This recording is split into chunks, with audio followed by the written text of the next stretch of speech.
निर्ढावलेल्या केंद्र सरकारला मोठ्या विरोधाला सामोरं जावं लागण्याची शक्यता आहे।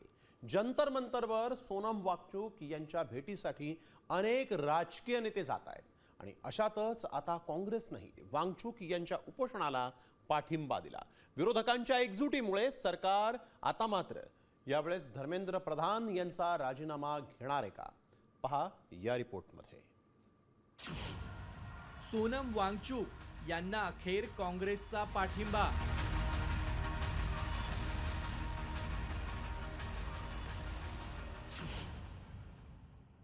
संसदेवरील मोर्चात राहुल गांधी उतरणार?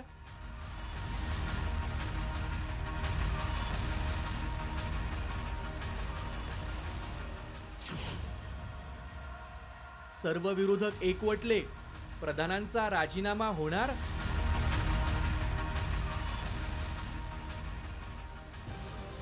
नीट पेपर फुटी प्रकरणी देशातील राजकीय वातावरण चांगलंच ढवळून निघालंय। केंद्रीय शिक्षण मंत्री धर्मेंद्र प्रधान यांच्या राजीनाम्यासाठी जंतर मंतरवर सोनम वांगचुक यांनी सुरू केलेल्या आमरण उपोषणाला अखेर काँग्रेसनेही पाठिंबा दिलाय। वांगचुक गेल्या 20 दिवसांपासून आमरण उपोषणाला बसलेत, मात्र काँग्रेसचा कोणताही नेता त्यांच्या भेटीला गेला नव्हता। विरोधी पक्षांमधल्या अनेक नेत्यांनी त्यांची आंदोलनस्थळी जाऊन भेट घेतली होती।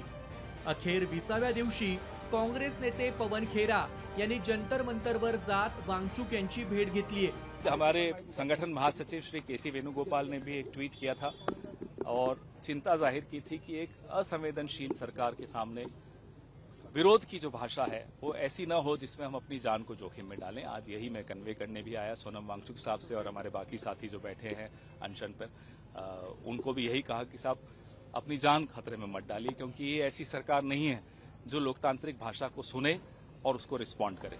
तर दुसरीकडे राष्ट्रवादीच्या खासदार सुप्रिया सुळे यांनी देखील सोनम वांगचुक यांची भेट घेतली आणि त्यांच्या उपोषणाला पाठिंबा दिला। संसदेमध्ये शिक्षण मंत्र्यांच्या राजीनाम्याची मागणी करणार असंही सुळेंनी यावेळी म्हटलंय।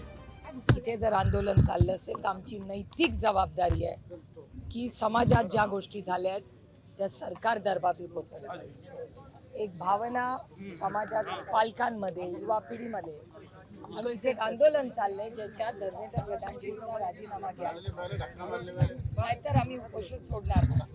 मला असं वाटतं आम्ही जे लोकप्रतिनिधी आहोत आमची नैतिक जबाबदारी असते की समाजात ज्या गोष्टी झाल्या त्या संसदेत मांडल्याच पाहिजेत। धर्मेंद्र प्रधान यांच्या राजीनाम्याच्या मागणीसाठी 20 जुलैला संसदेवर मोर्चा काढण्यात येणार आहे।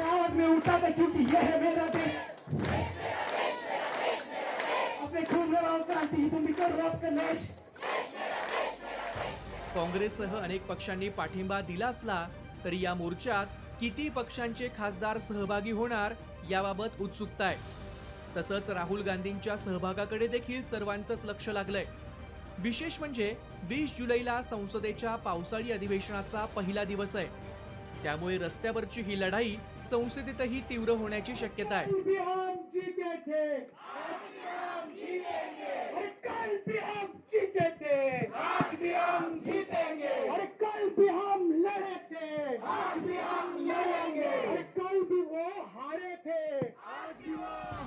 त्यामुळे मोदी सरकार प्रधानांचा राजीनामा घेऊन विरोधाची धार कमी करणार की आडमुठी भूमिका कायम ठेवणार याकडे साऱ्या देशाचं लक्ष लागलंय। ब्युरो रिपोर्ट, साम टीव्ही न्यूज।